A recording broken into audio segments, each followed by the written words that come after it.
as our event will start shortly. And for those of you who are joining us virtually, we recommend you to use your headphone for a better sound quality. Thank you.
Ladies and gentlemen, it is a great pleasure to have you again at the second day of the B20 Summit Indonesia.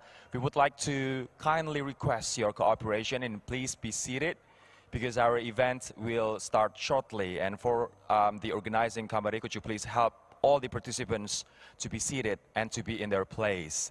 For those of you who are still at the foyer area, we would like to invite you to please enter the main ballroom as our event will be started very shortly. And for those of you who are joining us virtually, we recommend you to use headphones for a better sound quality. I would like to request once again, ladies and gentlemen, before we start our event today, could you please be seated? And also for the organizing committee, could you please help all the participants to find their seat? Thank you.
Jagalah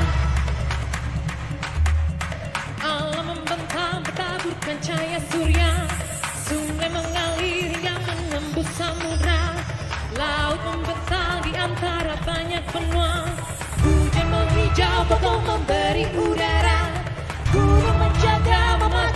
sisi dunia. Benang teduh melindungi para fauna, danau menghijau sungguh sejuk di mata. Burung terbentang melantang falau morgana. Jagalah, jagalah, Robusta.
Diversity and also Balinese culture mixed with modern touch in music, choreography, and also costume. Let's just a big round of applause for them once again. So thank you so much, Jarum Foundation and J Corp Stage Company, Bali. Ladies and gentlemen, Assalamualaikum warahmatullahi wabarakatuh. Salam sejahtera untuk kita semua. Shalom, Om Swastiastu, Namo Buddhaya, Salam Kebajikan. Good morning, distinguished guests, ladies and gentlemen. Welcome back to the second day of B20 Summit Indonesia 2022, Advancing Innovative, Inclusive, and Collaborative Growth. Let's give a big round of applause for this summit, and of course for you who making it to the second day of the summit. For those of you who just arrived this morning or yesterday evening, welcome to Bali, and I hope that you have fruitful discussions and also enjoy the scenery and also cuisine of Bali. My name is Rory Ashari, and it is a great honor for me to be here again for the second day of the summit. And for your information, this event has followed the health protocols and also COVID-19 regulations set in Indonesia, including myself, and all the guests, speakers, and crew have been fully vaccinated. Before we move deeper into the event today, which is very packed, I would like to extend our warm welcome to our guest of honor and also speakers, His Excellency Mr. Erlangga Hartarto, Coordinating Minister for Economic Affairs of the Republic of Indonesia. Thank you, Pak Erlangga, for coming. And also to Professor Klaus Schwab, Founder and Executive Chairman of the World Economic Forum. Thank you so much for making it all the way to Bali, sir. Mr. Arshad Rashid, Chairman of the Indonesian Chamber of Commerce and Industry, KTT Indonesia. Welcome back. And also Ms. Sinta Kamdani, Chair of B20 Indonesia. Bu Sinta, welcome back. And also to all delegates, speakers, and participants. Ladies and gentlemen, yesterday we had many insights and also inspirations from our speakers and from our discussions, starting from a power panel discussion where 3 ministers shared about how important it is to invest in the health sector, also on how Indonesia is transforming into cleaner energy to achieve net zero emission by 2060, and the optimism of the tourism sector post the pandemic. And we saw a bit of positive rivalry on the stage yesterday morning. And we also witnessed the commitment, strengthening of the 4 B20 legacies: Carbon Center of Excellence, B20 Wiki on scaling the next generation mid-sized companies to be part of the global supply chain, One Global Women Empowerment, and also Global One-Shot Program. It was really packed yesterday, as it is today.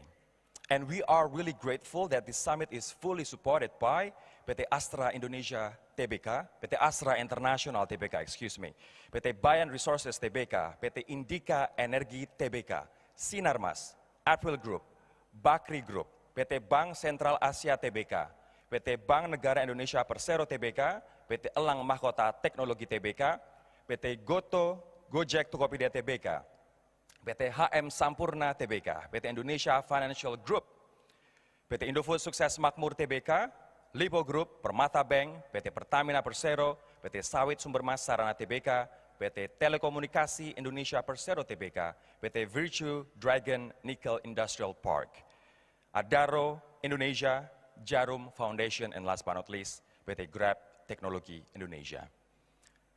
Ladies and gentlemen, to kick off our event today, it is a pleasure for me to call upon the chair of B20 Indonesia and chairman of Indonesian Chamber of Commerce and Industry, Kadin Indonesia, to deliver a welcoming message. Without further ado, please welcome Ms. Sinta Kamdani and Mr. Arshad Rashid.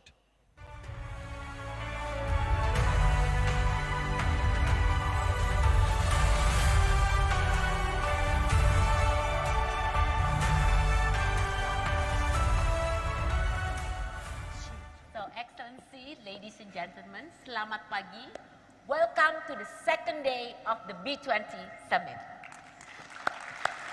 I hope you are all excited as I am about our upcoming round of distinguished speakers and state leaders. I'm honored to welcome all of you alongside of my chairman of Kadin Indonesia and host of the B20 Indonesia, Bapak Arshad Rashid. Thank you, Shinta. We had a great start to the summit yesterday, but the fun hasn't even started yet. As we gather here, I would first like to thank all the speakers, participants, and organizers whose support has been instrumental in making B20 a success. I couldn't agree more with you, Arshad. We started strong with a dialogue between 4 Indonesian ministers on key investment opportunity. There was a bit of competition between the ministers, if you remember, good, right? Pak Arifin believed energy is critical for tourism and employment, which was acknowledged also by Pak Sandi. However, Pak Budi highlighted that businesses have a lot to gain from investing in healthcare, which was supported by Pak Mahendra. Yes, and that's just the kind of enthusiasm we saw across all events yesterday. And don't forget too, Pak Luhut delivered a really insightful point, highlighting that sustainable resources management is the key to unlocking economic growth. Indonesia should not and will not longer rely on its raw materials, but we will focus on developing downstream industries. Yes, and the launching of our 4 legacy programs. It's amazing to see how far each program has gone. Seeing all the support has given me confidence that this initiative, Arshad, will advance beyond Indonesia presidency and generate tangible impact. Yes, correct. Let's give a round of applause for the Task Force and Action Council, please. And we ended yesterday on a very high note, concluding the importance of embracing public-private partnership and realizing the concept of Indonesia Incorporated, where the government and the businesses join forces to catalyze investment in the country. Enough recap of yesterday's summit. So what do we have in store for today, Shinta? Please. Well, today we are focusing on moving beyond policy recommendation and legacy programs. We will have a round of discussion with state leaders, global business leaders, and leading organizations on how to realize growth beyond B20 Indonesia. And at the end, we will present our communique as a call to action to the G20 leaders. And this communique is more than just a document. We are advancing joint recommendation to initiate a new era of collaboration between the public and the private sectors. Exactly, and we pass the torch to India. We hope that the ties we built over the past couple of months will remain far into the future. And to all present, let's carry forward what we have done here to the broader G20 community and beyond. Our agenda of advancing innovative, inclusive, and collaborative growth should not be a one-time initiative. Yes, and we can only get there by working together. Or in Indonesia, what we call gotong royong, the spirit of mutual inclusive collaboration. Thank you everyone for making the B20 Summit a success, and together, let's advance innovative, inclusive, and collaborative growth. Let's recover together. Recover stronger. Thank you very much, Mr. Arshad, and also Ms. Sinta, Chair of B20 Indonesia and also Chairman of KTT and host of B20. They reminded us about the positive rivalry, positive competition between ministers yesterday. And if you remember, ladies and gentlemen, yesterday we also had a panel discussion on investing in green ventures for sustainable growth. One of the speakers, though, very interesting one, Michelle Crisostomo, chairman of NL Group, argued that we're not at the right pace on realizing net zero emission and we need to run faster. And a recent study by the NL Foundation and the European House, Ambrosetti, shows that immediately accelerating investments in decarbonization will actually cost less and will have significant positive impacts on the economy, the population, and also the environment. Now, ladies and gentlemen, we are going to listen to our first keynote speaker of the day that will deliver his keynote address about public and private partnership to spur economic growth. Without further ado, it is my pleasure to call upon our esteemed Coordinating Minister for Economic Affairs of the Republic of Indonesia, Mr. Airlangga Hartarto.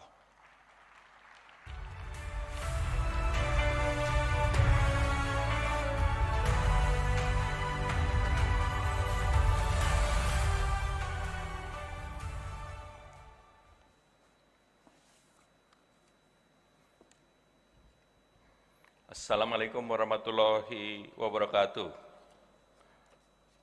Honorable Pak Arshad Rashid, Head of Indonesia Chambers and Commerce, Honorable Ibu Sinta Wijaya Kamdani, Chair of B20 Indonesia, Excellencies, Professor Klaus Schwab from World Economic Forum, Excellencies, Ibu Mutia Hafiz, Chair of Foreign Affairs and Security Commission, distinguished guests, ladies and gentlemen. I welcome you here today to the B20 Summit. The world is facing historical change. We are in the midst of transforming from one system to another, which is key to addressing staggering and stubborn inflation and harnessing the opportunities of the fourth industrial revolutions, artificial intelligence, and innovation. This transformation can benefit all of us.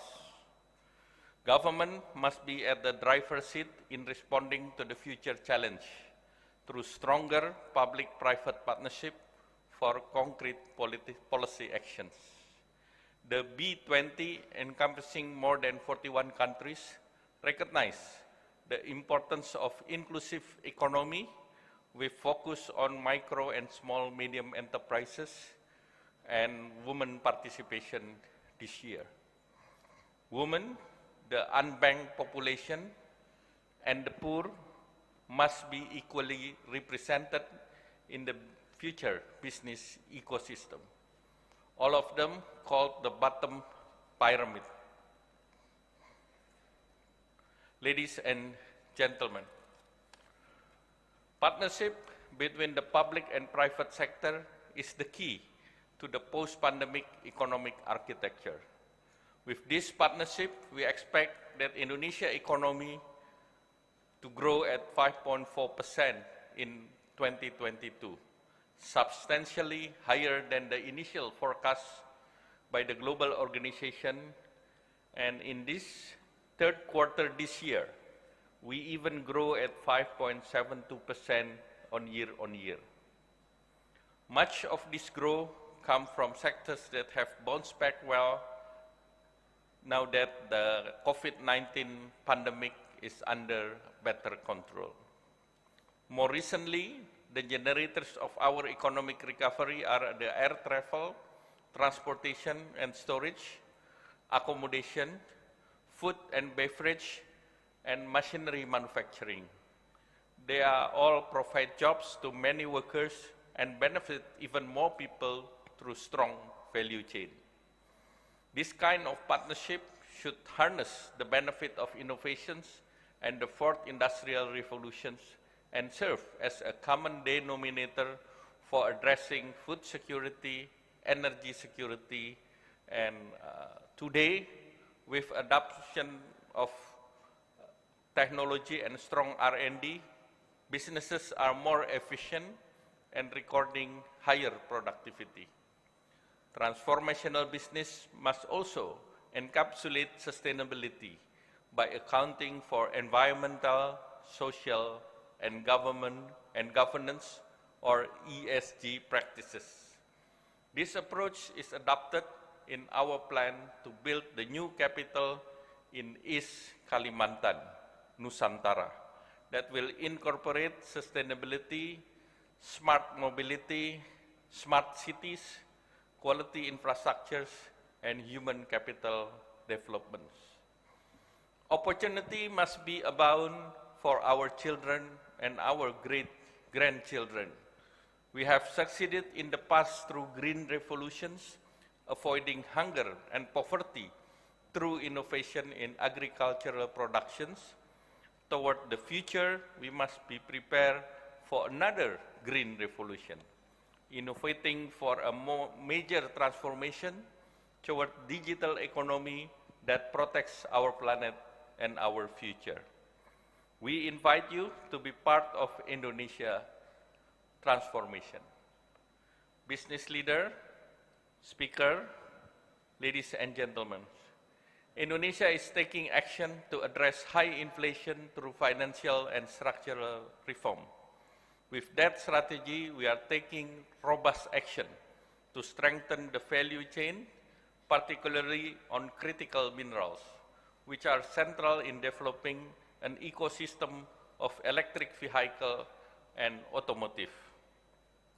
To adapt to the future of work and creating new opportunities to those affected technological and pandemic disruption, we have developed an online vocational education system through the Kartu Prakerja or pre-employment card. The objective is to reskill, upskill, and improve digital literacy while at the same time enhancing financial inclusion. Ladies and gentlemen, to conclude, let me underline one thing. The ability of the government to resolve the crisis is not unilateral. The business sector is also key to that endeavor. There is an old saying that underlies Indonesia work culture. Bersatu kita teguh, bercerai kita runtuh, which has a meaning, united we stand, divided we fall. Therefore, with this spirit, I ask all of you, let us unite together in facing problems and challenges that we face now. Let's find amicable solution to all of us. I believe we shall overcome those challenges. With Indonesia, let's recover together and recover stronger. Thank you. Wassalamualaikum warahmatullahi wabarakatuh. Waalaikumsalam warahmatullahi wabarakatuh. United we stand, divided we fall. A very strong message by Mr. Airlangga Hartarto. Thank you so much. And ladies and gentlemen, that concludes our opening addresses. We now proceed to insightful panel sessions for you to listen to and also to follow, preceded by a keynote address that will set the foundation of our today's panel discussions. And it is my pleasure to invite our first keynote speaker, the founder and executive chairman of the World Economic Forum, Professor Klaus Schwab, to deliver his remarks on harnessing the power of innovation for future economic growth.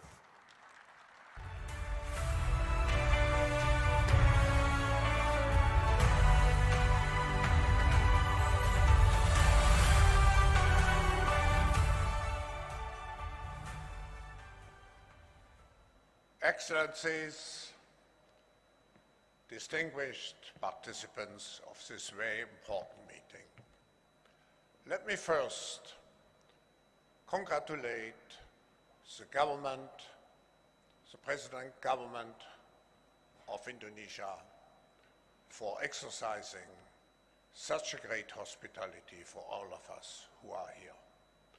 I would also like to express my admiration for the quality of the preparation of this B20 meeting. It reminds me, actually, in 2010, I proposed to the chair of the G20 at that time, the Korean chairmanship, to integrate a strong business dimension into the deliberations of the G20, because I deeply believe into the multi-stakeholder concept, which means we all have to work together. Corporations, of course, governments, civil society, to address the big issues in our world. Let me just make 4 remarks related to generating growth through innovation. First, of course, if we look at all the challenges, we can speak about a multi-crisis, an economic, a political, a social, an ecological, an institutional crisis. But actually, what we have to confront is a deep, systemic, and structural restructuring of our world. And this will take some time. And the world will look differently after we have gone through this transition process. Politically, the driving forces for this political transformation, of course, is the transition into a multipolar world, which has a tendency to make our world much more fragmented. And for these reasons, events like this one, the G20, and so on, are the very important connectors to avoid a too great segmentation, I would say, blockization instead of globalization of our world. If you look at the economic transformation forces, I just would like to mention 4. The energy transition which we need, and where Indonesia is playing a very important role. Second, the reshaping of our supply chains, where Indonesia can play a very important role. Then I would also say the integration of external costs Just look at plastics. 10 billion tons a year of plastics are moving into our oceans. And for this reason, I'm so pleased that on the occasion of this G20, B20 meeting, we can announce and inaugurate an O20 to take better care of our oceans. But in addition,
and a greener society, we also have a tremendous opportunity to transform into a smarter society. Transforming a country's transportation network and mobility lifestyle is just one part of this journey to net zero. It is key to sustainable economy. I strongly believe an established EV ecosystem not only has the potential to impact a country's GDP, but also diversify the industrial supply chain and create more jobs. The benefits of EV ecosystem brings to a country's economy is substantial. Extraordinary and affordable devices are imagination made real. In the beginnings of this century, I believe a pivotal moment has arrived again. Taiwan is your most trusted and reliable partner. Through sharing and collaboration, let's strive together and create a better world. Thank you. Thank you so much once again, Mr. Yong Liu, Chairman of Honhai Technology Group, Foxconn, for delivering such an important message. 3 fundamentals in harnessing the power of innovation for future economic growth that are share, collaborate, and also thrive. Foxconn loves to share experience, help your country to quickly build up your industry without making the same mistakes as they did. Collaborate, it means build and also localize, whilst thrive means greener, cleaner, and also smarter society. And it is also interesting to revisit what our 2 speakers earlier had to say. Mr. Alangga Hartarto also mentioned that governments must be at the driver's seat in responding to future challenges through stronger public-private partnership for concrete policy actions. He also mentioned about partnership between the public and private sector is key to the post-pandemic economic architecture. And towards the future, we must prepare for another green revolution, innovating for a major transformation towards a greener, bluer, and more digital economy that protects our planet and our future. He then proceeded to invite all of you, business community, governments, NGOs, to be part of the country's transformation. Professor Klaus Schwab also mentioned about innovation, ladies and gentlemen, and he pointed out that in terms of harnessing the power of innovation, he saw 5 imperatives for moving forward. The first one is leveraging the full potential of the 4th industrial revolution, that is, do it holistically. And focus in green economy, as green technology costs have fallen significantly over the last decade and will most likely continue to do so. And therefore, a fast transition to clean energy is cheaper than slow or no action. Thirdly, create genuine private-public partnership. Make innovation socially sustainable. And last but not least, build the human capital needed for innovation. He then concluded with government and private sector must cooperate. And once again, it's not about big fish versus small fish, but it's about fast fish versus slow fish. And apart from the speakers that we had earlier today, we're going to have a very packed agenda today that including a conversation with the Binance CEO, Mr. Changpeng Zhao, and of course, Mr. Elon Musk, the CEO of Tesla, SpaceX, and now Twitter also. And we're also going to take a listen to what Her Majesty Queen Maxima of the Netherlands, in her capacity as UN Secretary General Special Advocate for Inclusive Finance for Development, has to say, as well as actress Anne Hathaway, in her capacity as UN Women Goodwill Ambassador, speaking about unlocking the full potential of women in the economy. Now, the setting is ready, ladies and gentlemen, for our panel's discussion one. It is time for us to gain deeper insight about the topic of harnessing the power of innovation for future economic growth. Now, I would like to invite the moderator and panelists to come up on stage.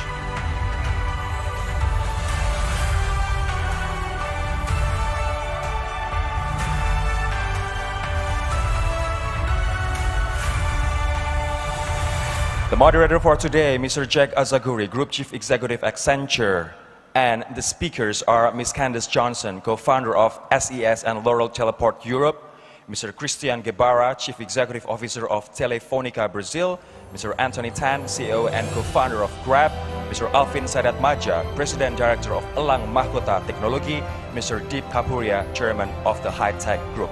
Mr. Azaguri, the time is yours. Good morning, Excellencies, distinguished participants. It's a great pleasure to be with all of you together here and with distinguished panel. I also want to say a huge congratulations for a flawless organization of this B20 forum that is surrounded by the unique and warm hospitality of Indonesia. We have an amazing panel here. I will do quick introductions and set the context. In alphabetical order, I'll start with Alvin Sarat-Miadia, who is the President Director of MTech, one of the region's largest and most successful technology, media, and healthcare companies. Anthony Tan, CEO and co-founder of Grab. The company needs no introduction, one of the most successful startups in the world, with a super app that covers payments, delivery services, ride-hailing, and much more. Candace Johnson, founder of SES and co-founder of Laurel Teleport Europe. She is the entrepreneurial mind behind some of the largest and most successful satellite companies and chairs one of the largest private equity funds related to space. Christian Guevara, CEO of Telefonica Brazil, also known as Vivo, one of Brazil's largest telecommunication company. And last, but by no means least, Deep Kapuria, chairman of the High Tech Group, the highly successful India-based auto components and technology manufacturer. I want to set a little bit of context before we get to the panel discussion. We have made some progress during the pandemic around internet and connectivity. But today, 2.7 billion people in our planet still are disconnected. We have to do better. We have a responsibility as business and government leaders to do better. We know that telecommunications and digital connectivity drive GDP growth. The UN has showed it. AI can drive double-digit increase in GDP. And our own research shows that 88% of CEOs, many of you in the room, are going to significantly increase digital spending despite the backdrop of uncertain economic conditions. 60% of global GDP relies on digital communications technology. But the RAND Corporation has said that 14 of the G20 nations could miss out on $11.5 trillion of economic growth because of the skills gap. And that's what it boils down to for me, closing the digital skills gap. We have to be talent creators, not just talent consumers. We have to do better. At Accenture, 20% of our entry-level hires in the US do no longer have 4-year degrees because we focus on skills, not what university they came from. Our own research shows that if we doubled the level of digital fluency amongst women, we would close the pay gap, the gender pay gap, by 21%. And we also face a problem with 32 million refugees around the world. And I know many of your companies and ours are hiring refugees from Afghanistan, from Ukraine, and other parts of the world. So let's start the discussion. And I'm going to start with you, Anthony. And my first question, I'd like to get your perspective on how innovation can drive global economic growth. Thanks so much for having me. It's a real honor to be here. Well, first of all, you know, in recent years, you just talked about it, it's been tough for all of us. But there has been silver linings. So for example, if you look at the recent studies, whether it's Accenture, McKinsey, many of the shows how digital adoption has been accelerated over the 4 or 5 years ahead of time. And we've seen it, one of the other silver linings, 100 million new internet users in Southeast Asia. But how did this happen? I mean, we've seen actually many of our what we call UMKM or small and medium or micro SMEs have a tough time trying to embrace this change. And companies like us, how do we help them embrace this change? How do we uplift them? One thing we've done is just during the pandemic, they had no choice. Lockdowns, they didn't know how to start their business. They didn't know how to restart, how to sell. So we created things like GrabMart, where we accelerated their business. Imagine, in your wet traditional market, on demand now you can get that service for all your grocery needs. We've been able to do that. I'll give you a quick story. Ibu Siska, which is a lady selling a small stall about this size. She used Grab. It accelerated her business. She now generates about $15,000 a month. And she even knows how to use our digital advertising tools, our financial tools on her app. Right? This was a lady in her 50s, and now 90% of her business is online. That's the beauty of really accelerating that. But again, that's not enough. I think even building new tools, forcing ourselves to innovate for uplifting them is insufficient. One other thing we need to do even beyond that is how do we digitize even beyond just Jakarta, which is a great city, but the tier 2, tier 3 cities. And with that, I am very blessed, Grab is very blessed to have a great partner, MTech, who together we acted on Kota Masa Depan, which meaning building future cities. And together we've been able to accelerate digitization across these cities. But I'll let Alvin talk more about that. That's an amazing story, how you change people's lives. Alvin, I'm going to turn to you. MTech was founded in '83 as a distributor, now a huge organization. Your thoughts on innovation to drive economic growth? Thank you, and it's an honor to be here. I will speak from a very practical experience for us as a business group, where we have witnessed economic growth driven by the various ways of innovation and technology. For us as a group, we are able to enter into many new businesses which were previously considered to be off limits in the offline/analog world. Businesses like e-commerce, retail, payment, digital banking, online healthcare, OTT, which in the old world required a lot of capital, resources, and time to build the infrastructure needed to support a competitive business in those verticals, were suddenly open. And technology have completely rewritten the rules of engagement of what can and can't be done, how fast you can scale a business and build a business. If you can provide a service that is relevant and value adding to your customer, then you can build a very sizable business quickly. So there's been a big reshuffling of the deck across the various industries where new players have emerged thanks to technology and innovation.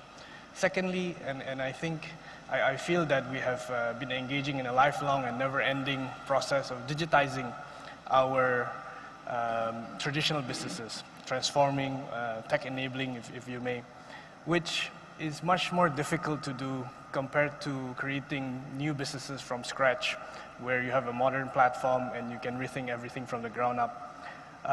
Because of COVID, we are forced to accelerate that process and really relook at business processes, supply chain, customer-facing. And because many of our businesses are in the services industry, we have so much data, which in the old world is somewhat meaningless. But in today's world, with a modern data management platform, so much can be derived, so many insights can be derived as to our customer, our market, which in turn can be used to provide a better service and value add to our customer. Thirdly, this is something that I feel is often very overlooked and also underappreciated, is the importance of having an innovative and forward-looking government policy. As an Indonesian, I have been very proud and fortunate to have a government under the leadership of President Jokowi, who's been able to not only have great vision, but marry that vision with leadership and execution, so that the policy that comes out really results and fosters wealth creation, job creation, and the eventual trickle down and multiplier effect in the economy. Take a very practical example of nickel. I think 6-7 years ago, Indonesia used to export less than $1 billion worth of nickel and nickel products. And since the government came up with the policy that the midstream and downstream process needs to be done onshore, we have seen one of the biggest value creation, job creation, and and the skill transfer from the developed world to the developing world, which is immense. And in this year, I think alone, we will see more than $20 billion worth of export in the nickel category. And when the downstreaming is complete with the battery and EV, I think the numbers will approach more than 100 billion eventually. So it is clear that the great policy making, very forward-looking policy making, implemented correctly, can create so much value. So out of those practical experience, I'm a big believer that innovation and technology can really drive economic growth forward. Certainly very compelling, and there's no doubt there's been an acceleration during COVID, a compression of the time it takes to transform. Deep, I'm going to go to you, and I'd like to get your views on lessons learned. Technology doesn't always deliver on its promise, but I'd like to get your views on lessons learned in your application of technology and innovation. You know, innovation is something that is possibly the lifeline for any company. Whether it's conventional manufacturing, we are in both, or a technology company. However, like, which was just expressed, that when you are in a legacy kind of a manufacturing environment, to bring in innovation is very, very different than to bring in innovation to a technology company. So when you're trying to get a manufacturing company to innovate, you need the buy-in for a lot of issues in terms of how you get the adaptability, and not only adaptability, but the acceptance as a culture of innovation. And that's the struggle. Many a times what we have done is used analogies. When you're trying to change, you bring in analogies to say that how can you do quick, let's say, tool change in less than a minute when you're taking 30 minutes doing it. So you bring them to a Formula One car and say, this is how it works. So these analogies sort of bring that culture to an innovative culture. But on the other side, the technology side, you have a very different side of workforce. A workforce which is ready to go. So many times you have to hold them to to a way that you have limited issue of experimentation. So what it happens is that how do you limit yourself and also say that, okay, you can fail. You know, that acceptance is that when you design an experiment to fail, and what you don't actually reward is just success, but you also say that not doing anything is something not acceptable. I think that brings in a lot of the cultural change to bring in innovation. I fully agree the importance of failing fast, but not acceptable not to try. Candice, you've architected one of the world's largest satellite space systems. I'd like to get your views on lessons learned from innovation. Yes. So I have asked if I could perhaps show some slides, and our wonderful tech company, there you go. Okay.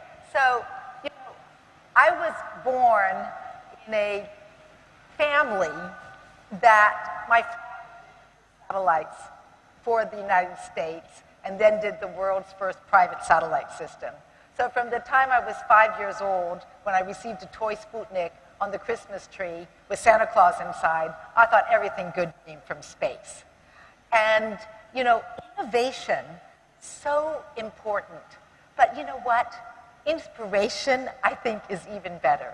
So this is a picture when I was 30 years old, 35, and we're in Kourou, and we're launching my first satellite, SES Astra 1. The Grand Duke of Luxembourg is behind me, good-looking guy. The Prime Minister of Luxembourg with the white hair is behind him. 5 years before, I had conceived Astra, the world's first private transborder satellite system. You see, in 1983, you can see that we are covering all of Europe. Not half of Europe, as it was at that time, but all of Europe. And so when we launched our satellite in 1988, 9 months later, the wall fell down, and we had a satellite system that could cover all of Europe. And we started it from that very, very little country in Luxembourg, between Germany and France. You can barely see it on the thing. So, you know, you always have to go forward.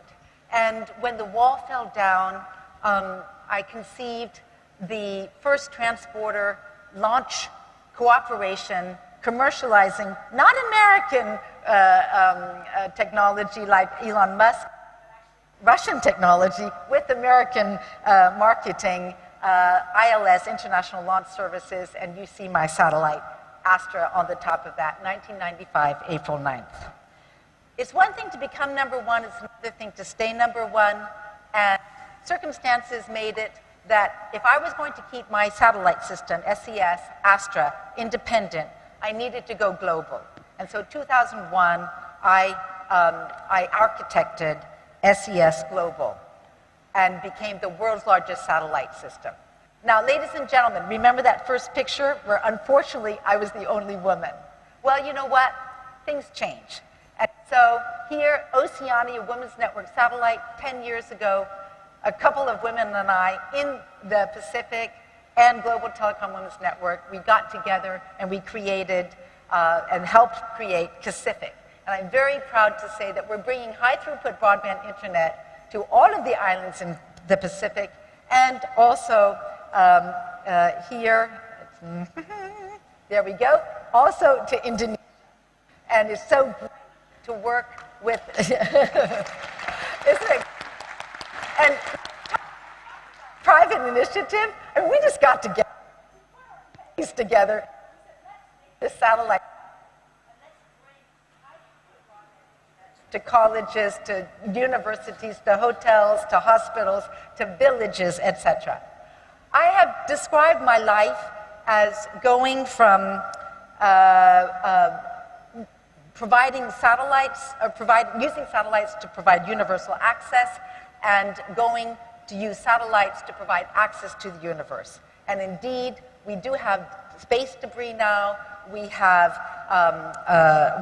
intended and unintended objects, and we are also using now satellites to be able to use, to observe our Earth, to help with the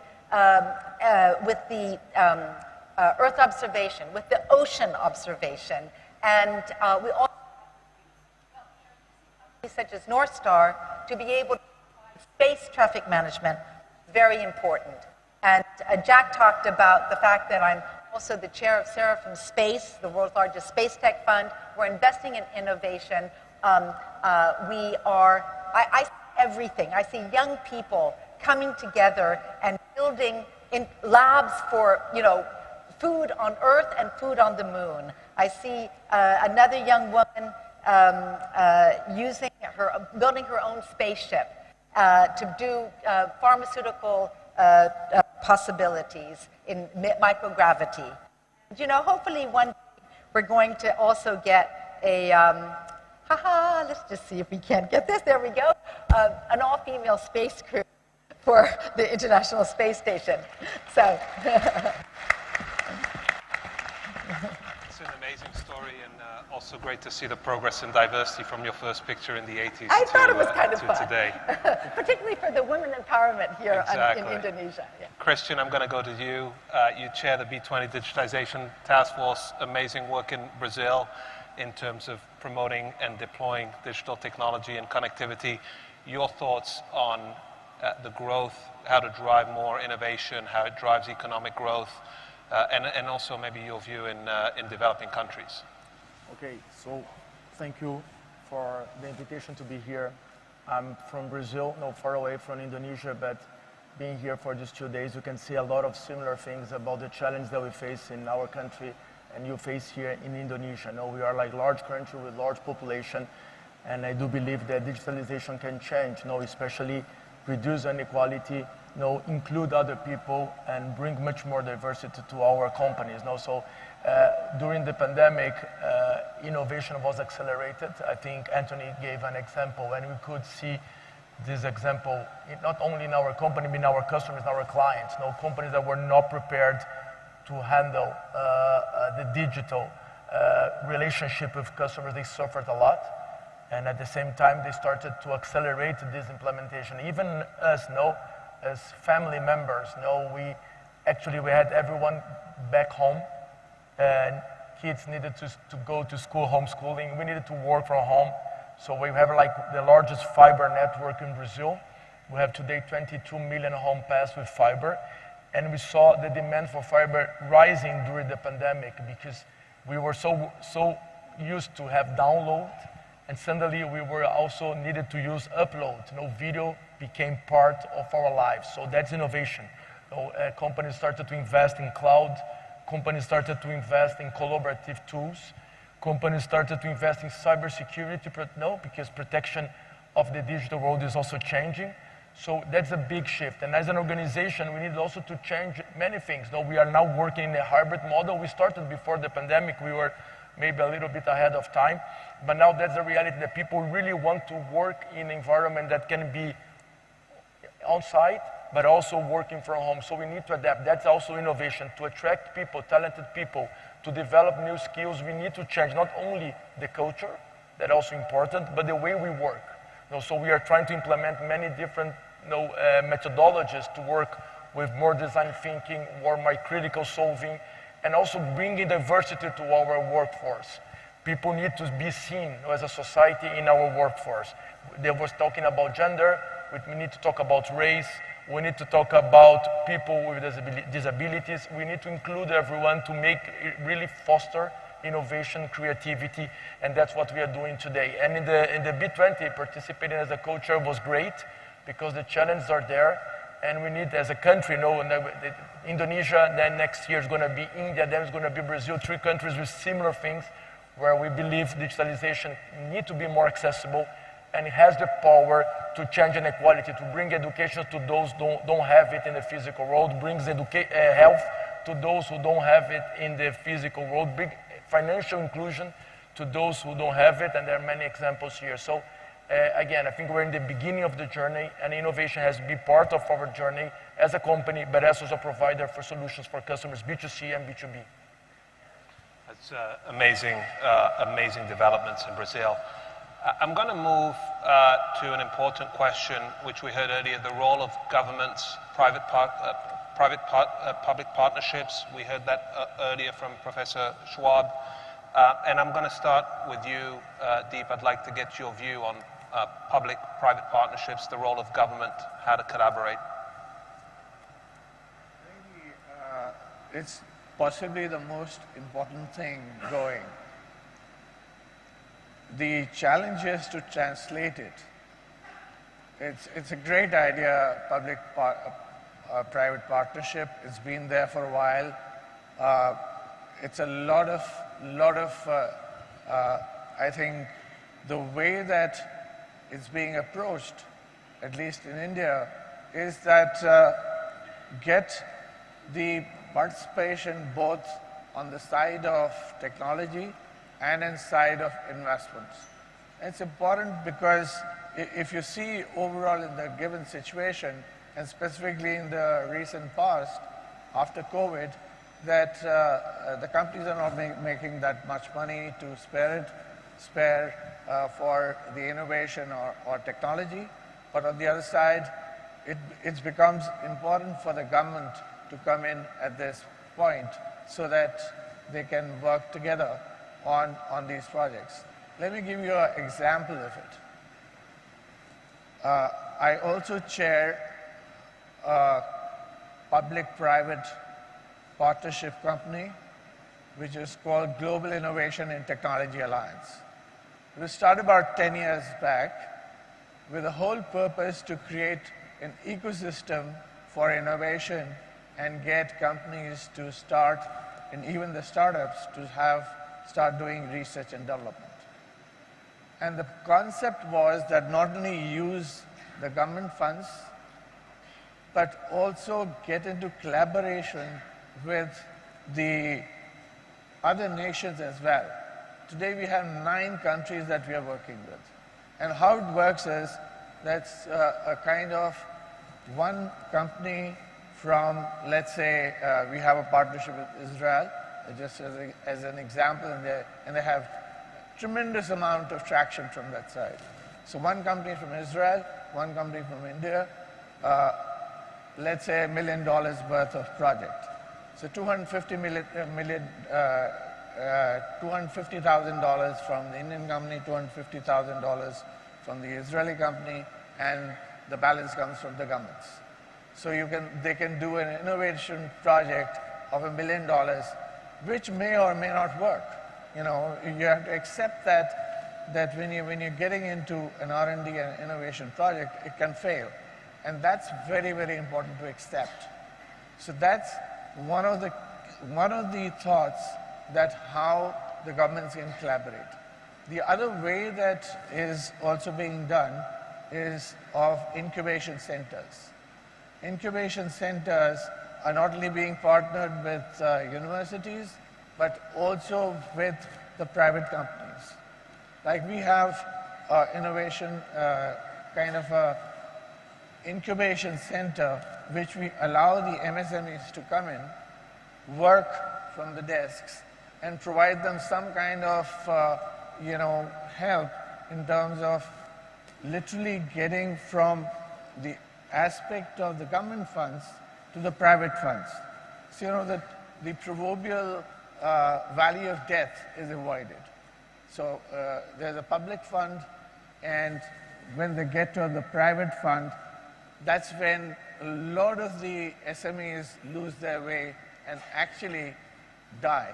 So that's how it's all operating. And there are many, many such examples. In the interest of time, I'll stop here. We're going to come close to wrapping up. Anthony, I'd like your final thoughts on the topic of public partnership, and especially what it means in developing countries. Anthony. So just two, given time is short, I think number one is governments and companies like ours, how do you work on minimal to no friction? So, you know, one, I just want to celebrate the Indonesian government. We worked with the Ministry of Cooperatives.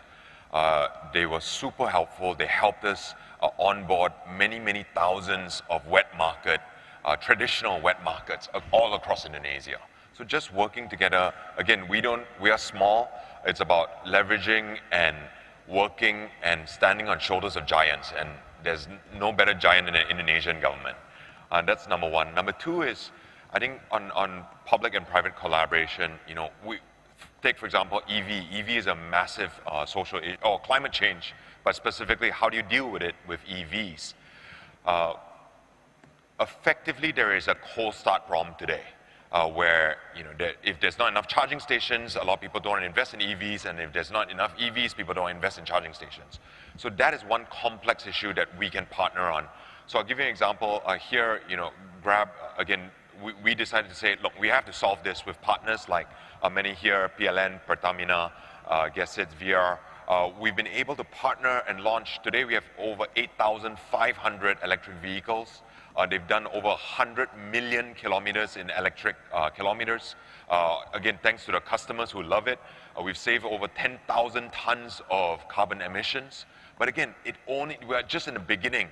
This can only happen with amazing collaboration, and again, by standing on the shoulders of giants, and many of them are here. Yeah, I mean, you've outlined the role of technology, innovation, combined with sustainability. These things go hand in hand. I want to thank this distinguished panel. It's been a huge privilege. Please join me in a huge round of applause for our panel. Thank you so much.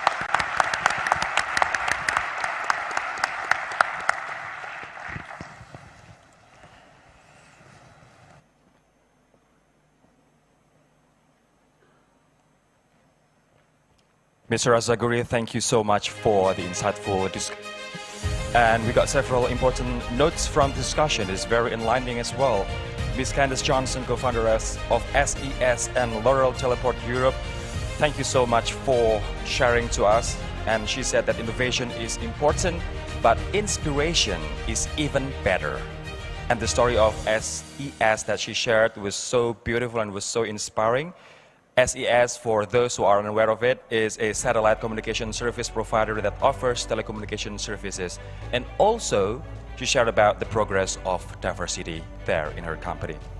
Mr. Christian Gebra, CEO of Telefonica Brazil, also shared about Indonesia, India, and Brazil will become three of the biggest economies in the world, and they will need technology to bring things digitally to people that they don't have physically. It's really interesting as well what Mr. Anthony Tan shared, that many of MSMEs or UMKM in Indonesian term had a tough time embracing the change when digital economy kicked in, especially when the pandemic hit. It was dark days for them, for the MSMEs, but Grab's innovation helped MSMEs not only to survive, but up to this day, to thrive. And working together between government and private sector is truly important, and public and private collaboration example is EV or electric vehicle, and Grab has been able to partner with 8,500 EV owners because customers love it and it saves carbon emission. Mr. Alvin Seratmaja of MTech Group pointed out that MTech has been engaging in never-ending digitizing its business, and because of COVID, MTech was forced to accelerate that process. And no less important is great policy and also implementation. And for example, nickel. In the past, Indonesia exported raw nickel ore, but not anymore, because nowadays, Republic of Indonesia exports processed and value-added goods.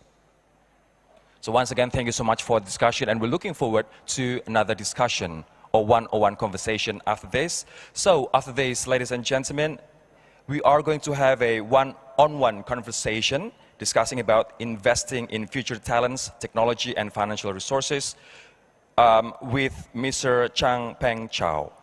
It's really interesting. The CEO of Binance once tweeted, in particular on Sunday, saying that self-custody is a fundamental human right, and you are free to do it at any time. Just make sure you do it right. And it's very intriguing to, listen more and learn more from Mr. Chang Peng Chow. So ladies and gentlemen, as I mentioned earlier, that our next agenda is one-on-one conversation with the main topic of investing in future talents, technology, and financial resources. So please welcome on stage the moderator and also speaker, Mr. Aldi Haryo Pratomo, Vice Chair of Indonesia FinTech Association as the moderator, and of course, Mr. Chang Peng Chao, the CEO of Binance.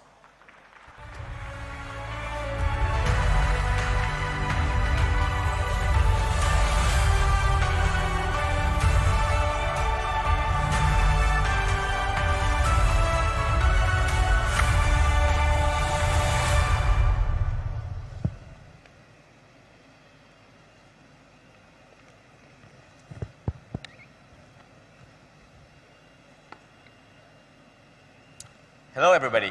My name is Aldi. I'm the Vice Chair of the Indonesian FinTech Association, and we're here today with CZ, who runs the world's largest cryptocurrency exchange. At the peak, they traded 24 hours, $170 billion of crypto. So this week has been a really eventful week for crypto. So despite all that's going on, thank you for being here with us, CZ. What have you enjoyed the most about Indonesia so far? I've actually been to Indonesia, specifically Bali, many times. It's a fantastic place. In addition to being a very nice vacation resort, Bali is also the crypto center of Indonesia, right? There's a lot of crypto people here. So we have quite an active community here. I've been meeting with our Binance Angels, who are community volunteers, just learning more about what's going on here. So it's been a fantastic experience. No, thank you, and we hope you keep coming to Bali, you know. Absolutely, yeah. Okay, let's start with a quick intro, I think, on crypto and Binance, right? So we're at B20 Indonesia. The audience is filled with global business and world leaders. What do you think it's important for them to know about crypto and Binance? Those are big topics. I think crypto, the way I would describe it is, if you think about internet, it's just a new technology. It was just a new technology for transferring information. Yep. That's all the technology is. It's just data packets over a wire or over the air. But because of that, we're able to build entire industries, new economies, virtual worlds. Today, if somebody take away your phone, you feel really awkward. This new technology, crypto, is just a new technology for transferring value. Mm-hmm. That's all it is. So, but with this new technology, we can now build new business models. It's changing the way we do fundraising. It's changing the way we do investments. It's changing the way we do payments. Now we can do micropayments. We can do cross-border remittances. So we can do NFTs, metaverse. All of this is going to come. Some of them are already here, like global fundraising using either ICOs, IDOs, IEOs. Yep. It's already here. So if one technology deals with information, this new technology deals with money. Yep. So the impact is going to be tremendous. You will impact economic sectors very heavily. The technology for a better form of money is going to give you a better form of a fintech industry, financial sector, which is going to be the pillar for every other sector. So it's very important to understand this technology. At the same time, there's a lot of risks. We're in a new industry. We've seen over the past week things go crazy. Here, so in the industry, so we do need some regulations. We do need to do this properly.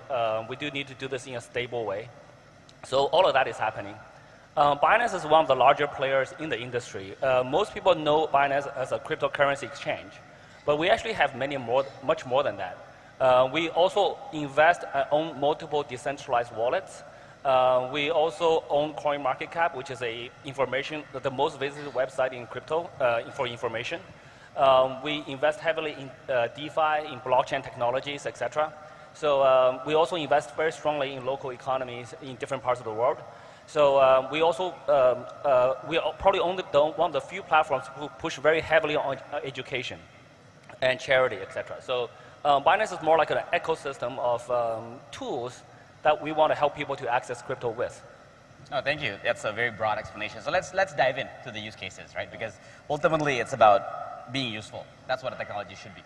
So you mentioned about crypto's function as enabling entrepreneurs anywhere to raise money globally, right? Like Polygon in India, for example, right? But on the flip side of that is there are risks for capital flight. Because if money can come in, money can also come out. This has been a concern that some regulators and banks have expressed.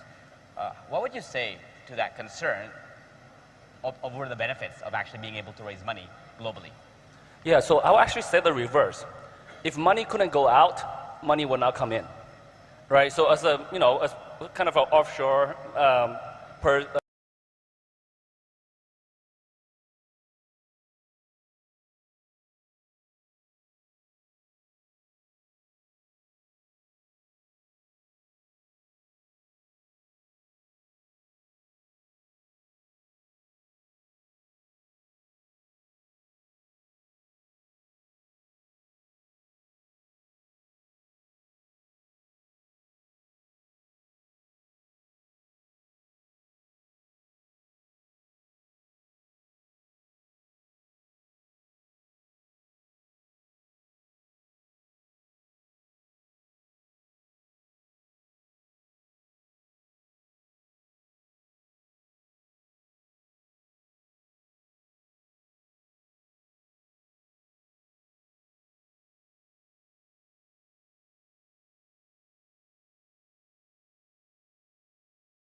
the founder and CEO of Good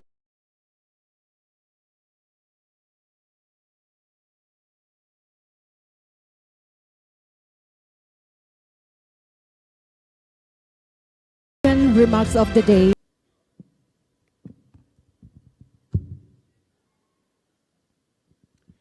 Bapak Ibu sekalian yang saya hormati, kami permohonkan Bapak Gubernur tidak bisa hadir langsung pada kesempatan yang baik ini karena beliau ada beberapa agenda padat dalam rangka G20, ada Bapak Presiden dan menyambut para kepala negara di bandara.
Rangkaian hari ini juga kerjakan seperti ini.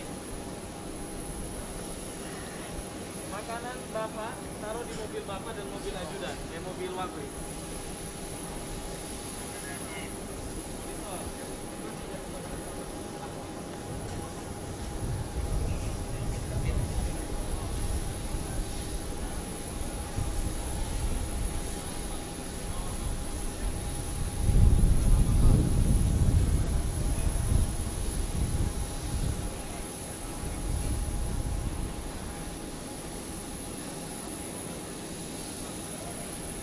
Ada.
Arden.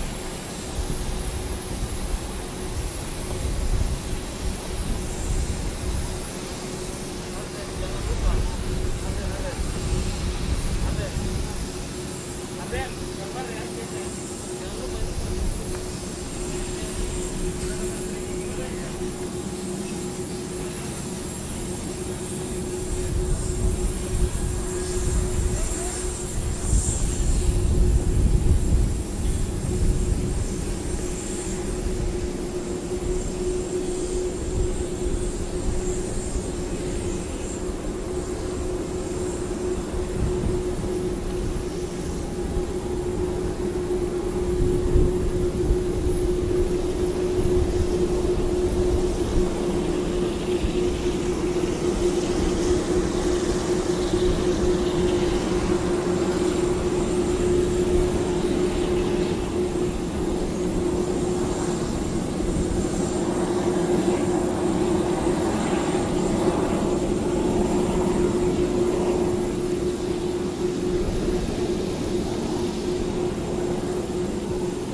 we want to make this world better, we have to close that financing gap, which is estimated to be $3 to $5 trillion.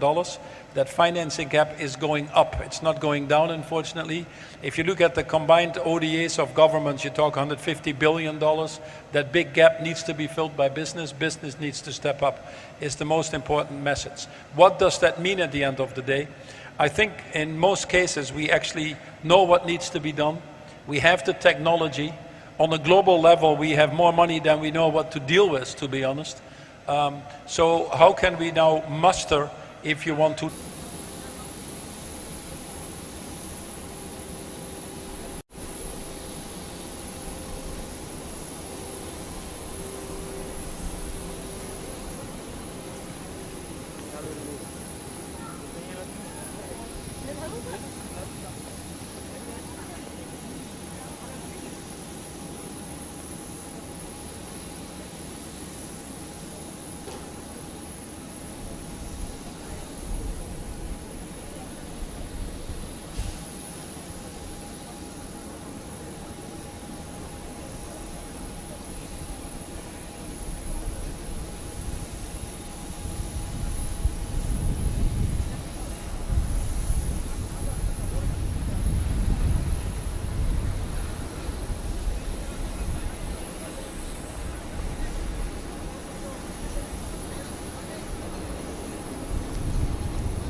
In front of the photo wall, and also red carpet from the east lobby.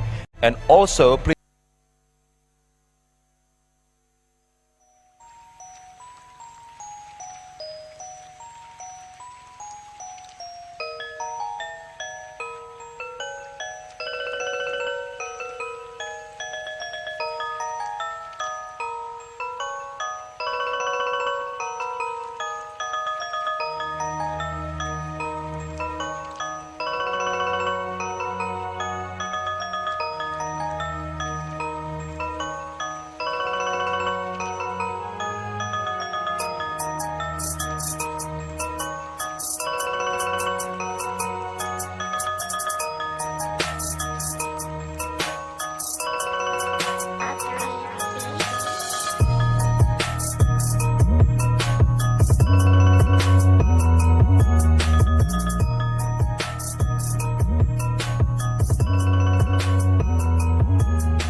Pembangunan infrastruktur penanda Bali era baru. Di bawah kepemimpinan Gubernur dan Wakil Gubernur Bali, Wayan Koster dan Co.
Makanan Bapak taruh di mobil Bapak dan mobil ajudan, mobil wakil.